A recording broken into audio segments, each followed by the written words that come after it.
सभी दर्शकों को आचार्य नित्यानंद द्विवेदी का प्रणाम और आप लोगों का स्वागत है प्राच्य वैदिक कैस्ट्रो में। और आज आप लोगों के लिए आया हूँ नूतन वर्ष 2025 के राशिफल के विषय में।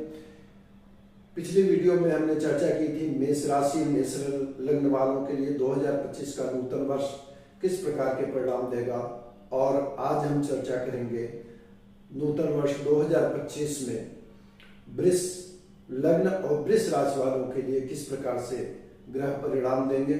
आप सभी दर्शकों को नववर्ष की हार्दिक शुभकामनाएं। और आइए किसी भी प्रकार की देरी न करते हुए अपने विषय वस्तु पर चलते हैं और देखते हैं कि जब पहली तारीख होगी, पहला क्षण आएगा 2025 का, उस समय वृष लग्न में किस प्रकार के ग्रहों की स्थिति रहेगी, यानी कौन से ग्रह आपकी किस स्थिति में बैठे हैं। वृष लग्न हो आपकी या वृष राशि हो, जो भी आप देखना चाहें। यदि आप कुंडली से देख सकते हैं, कुंडली आपके पास है तो लग्न से देखें, और नहीं तो आपको राशि नाम मालूम है और जन्म राशि नाम मालूम है तो उससे आप वृष लग्न यदि आपकी पड़ती है तो वहां से आप वृष राशि पड़ती है तो देख सकते हैं। तो देखेंगे वृष लग्न में सर्वप्रथम देवगुरु बृहस्पति अति शुभ ग्रह आपके लगभग पिछले 7-8-9 महीनों से यहाँ पर बैठे हुए हैं। और मंगल आपके तृतीय भाव में विराजमान है, केतु आपके पंचम भाव में, और बुध आपके सप्तम में, सूर्य चंद्र आपके अष्टम भाव में होंगे 1 जनवरी 2025 को प्रथम क्षण में।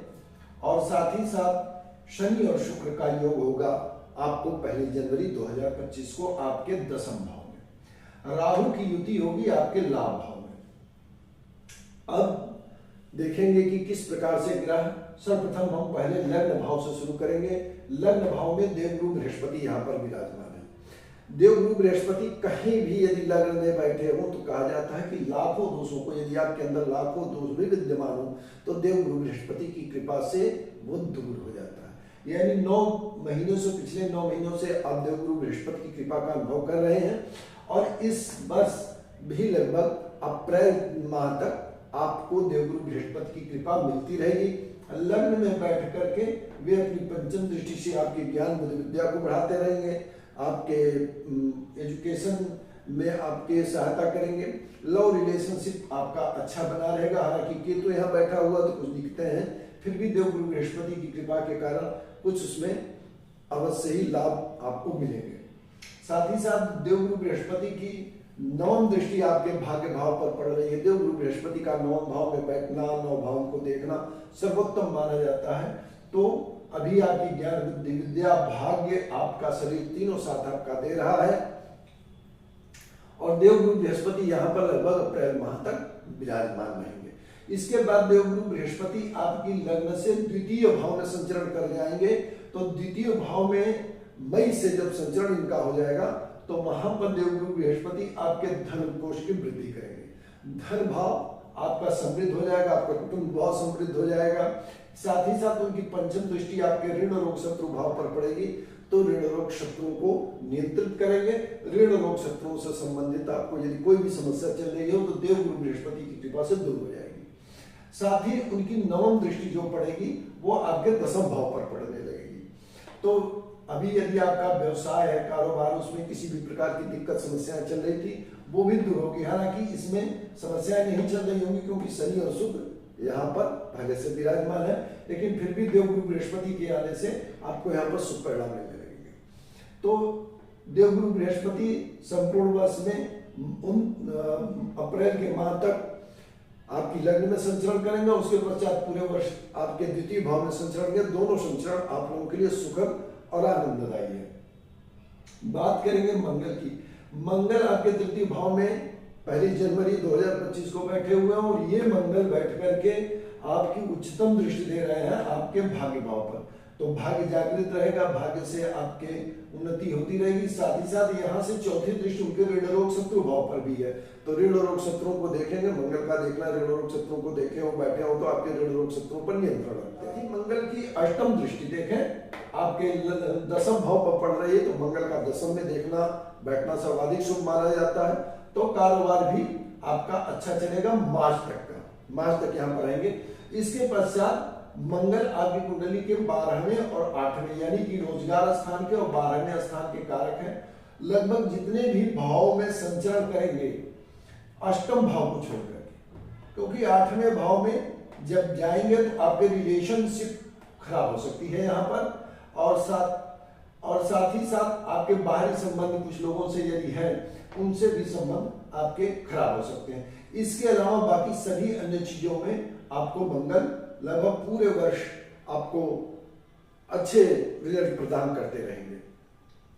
अब इसके बाद बात करते हैं केतु की। केतु लगभग यहाँ पर मई के माह तक रहेंगे, अप्रैल से कुछ अधिक मई के माह तक रहेंगे।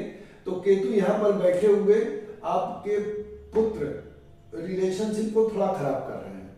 बहुत अच्छा केतु पंचम भाव में नहीं माना गया है, आपको कुछ टेंशन तनाव भी दे रहे हैं, आपके अंदर कुछ दिमागी रूप से उग्रता का भी भाव कभी कभी जागृत हो जाता है। हालांकि देवगुरु बृहस्पति देख रहे हैं तो शांत रहता है, लेकिन कभी कभी आपको टेंशन तनाव पुत्र पुत्री संबंधित रिलेशन संबंधित आ रहा है।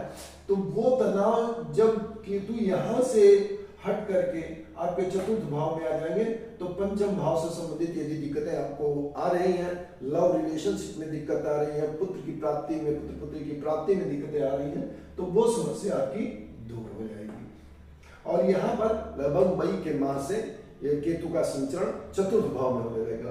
चतुर्थ भाव भी मेंटल पीस का है और गृह घर के वातावरण का है। तो यहाँ भी केतु बैठ करके कोई बहुत शुभ परिणाम नहीं प्रदान करेंगे, लेकिन कितना अधिक इनका फल मिलेगा वो इस बात पर निर्भर करता है कि आपकी महादशा या अंतरदशा या प्रत्यंतर दशा में जब केतु चलेंगे तो इनके अशुभ परिणाम पंचम में या आपको चतुर्थ भाव में देखने को अधिक मिलेंगे। और यदि इनकी दशा नहीं चल रही है तो बहुत ही सामान्य प्रभाव आपका रहेगा। और लेकिन फिर भी घर में कुछ समस्याएं या पुत्र पुत्री और लव रिलेशनशिप में समस्याएं आपको यहाँ रहेंगी। इसके बाद बात करेंगे बुध का। बुध आपकी कुंडली में द्वितीयेश और पंचमेश यानी लव रिलेशनशिप, एजुकेशन, आपके पुत्र पुत्री के भाव के स्वामी है। द्वितीय भाव धन कोष के कारक हैं, बैठे हुए सप्तम भाव में। वर्तमान में रोजगार यदि कर रहे हैं तो अच्छी स्थिति बनी हुई है, काफी दिन तक बुध यहाँ भी रहेंगे भी। और बुध अष्टम भाव में भी बुध का शुभ परिणाम मिलता है। तो लगभग जितने भी घरों में यहाँ से लेकर के 12वें तक जब तक नहीं पहुंच जाते हैं, वहां 12वें यानी मेष राशि में जिस समय रहेंगे उस समय कुछ नकारात्मक प्रभाव और से आपको देखने को मिलेगा। धन की अधिकता खर्च की रहेगी, और उसके अलावा आपको लव रिलेशनशिप पर, पुत्र पुत्रियों पर, इन सब चीजों पर खर्चे की अधिकता का सामना करना पड़ेगा। नहीं तो बुध आपके लिए इतने सर्वाधिक शुभ ग्रह है कि कहीं भी जब भी रहेंगे वो आपके लिए सुंदर और अच्छे परिणाम ही प्रदान करेंगे। बात करेंगे सूर्य की। सूर्य आपकी कुंडली का चतुर्थ भाव का कारक होकर के 8वें में इस समय बैठा हुआ है। तो उतना अच्छा घर का माहौल नहीं चल रहा है, घर में कुछ न कुछ समस्याओं का योग सूर्य यहाँ पर बना रहे हैं। लेकिन ये जो स्थिति रहेगी वो 14 जनवरी तक मकर संक्रांति के दिन तक रहती है। उसके बाद से जैसे ही मकर संक्रांति होगी सूर्य आपके भाग्य भाव में आ जाएंगे। जो समस्या दिखता है घर में यदि कुछ चल रही है तो वे दूर हो जाएगी। और साथ ही साथ इसके बाद से सूर्य चतुर्थ भाव के कारक होकर के आपके लगभग सभी भाव में सुंदर परिणाम देंगे, क्योंकि व्यय भाव में भी बैठेंगे तो उच्चतम दृष्टि यहाँ पर रहेगी, उच्च होकर होकर के बैठेंगे। खर्च की अधिकता रहेगी, लेकिन फिर भी यहाँ पर आपके शुभ कर्म होंगे। कुछ न कुछ अधिक आप दान पुण्य कर सकते हैं, तीर्थ यात्राएं कर सकते हैं, अपने घर का कुछ रिनोवेट करा सकते हैं, कोई मकान जमीन जायदाद ले सकते हैं। जब उच्च के होंगे, उच्च के होते हैं आपके 15 अप्रैल से लेकर के 15 मई तक का, 15 अप्रैल से लेकर के 15 मई तक सूर्य यहाँ पर उच्च के होते हैं। उस समय आपको ऐसी स्थिति रहेगी। बाकी से जगहों पर सूर्य का प्रभाव आपको बढ़िया देखने को मिलेगा।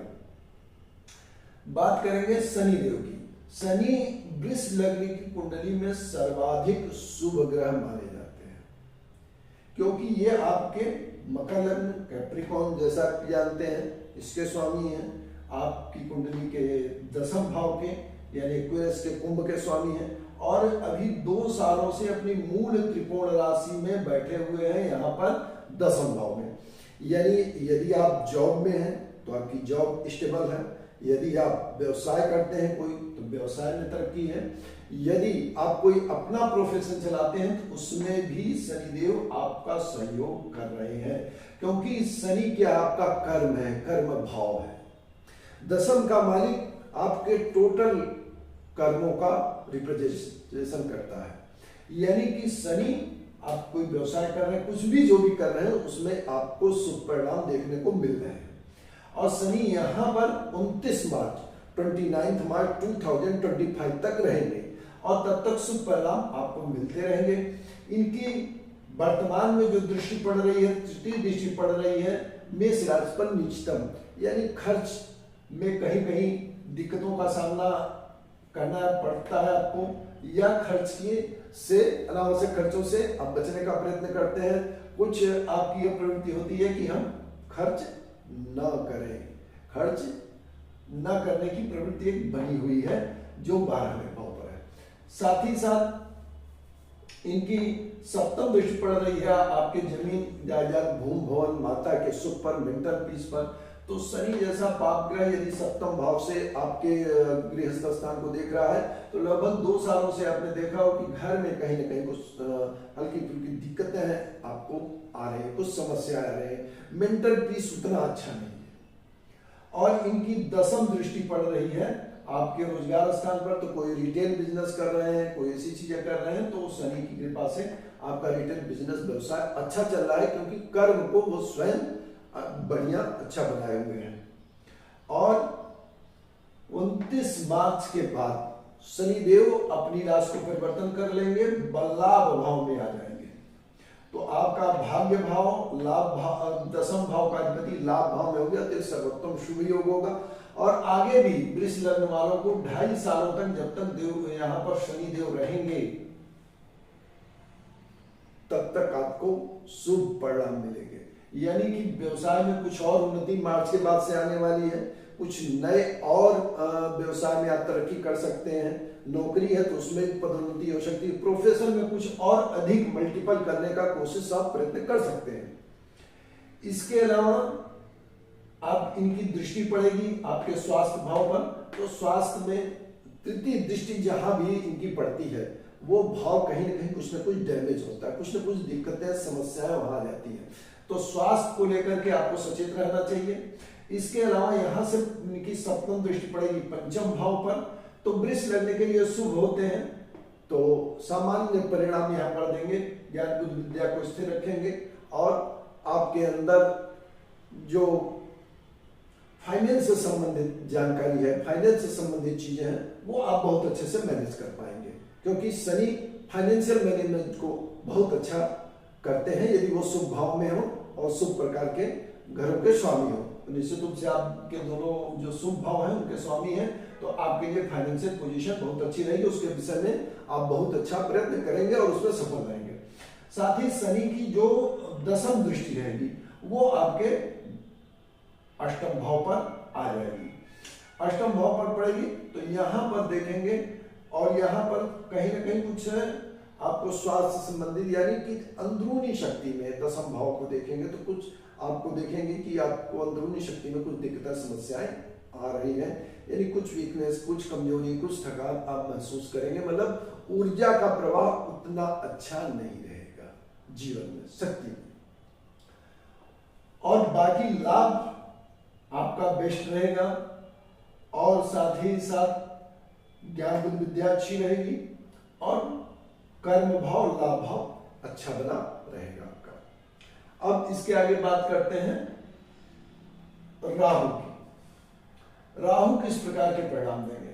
राहु अभी लाभ भाव में वर्तमान में बैठ करके कभी कभी आपके लाभ को अत्यधिक बढ़ा देते हैं, कभी कभी उसमें डाउनफॉल भी लाते हैं, लेकिन फिर भी लाभ दे रहे हैं, लाभ की स्थिति बना रखी है। ये राहु मई से आपकी कुंडली के दशम भाव में संचरण करने लगेंगे, उस समय आपके कर्मों में, आपके व्यवसाय में, आपके प्रोफेशन में विस्तार भी हो सकता है, बड़े विजन आपके पास आ सकते हैं, बड़ी चीजें आप कर सकते हैं, क्योंकि राहु दशम में कुछ राशियों में तो शुभ परिणाम नहीं देते हैं, लेकिन वृष लग्न की कुंडली में अच्छे और शुभ परिणाम प्रदान करते हैं कि प्रोफेशन का, आपके व्यवसाय का, आपके पार्टनरशिप व्यवसाय का, आपके रिटेल व्यवसाय का, हर प्रकार की उन्नति यहाँ पर राहु करेंगे और कुछ बड़े विजन भी आप अचीवमेंट कर सकते हैं। यानी राहु भी इसके बाद जब मई से आते हैं और 1.5 साल तक रहेंगे तो आपको उसका उनका शुभ परिणाम मिलता रहेगा, क्योंकि 2 सालों तक शनि भी आपके लाभ भाव में रहेंगे। तो मुझे लगता है कि वृष लग्न वालों के लिए 2025 का वर्ष बहुत ही शुभ और सारे ग्रह आपके अनुकूल दिखाई देते हैं और बहुत शुभकामनाएं आप लोगों को। अगली वीडियो में मिलता हूं आप लोगों के लिए मिथुन लग्न और मिथुन राशि से संबंधित जानकारी लेकर। तब तक के लिए दीजिए मुझे आज्ञा। नमस्कार, जय श्री राधे।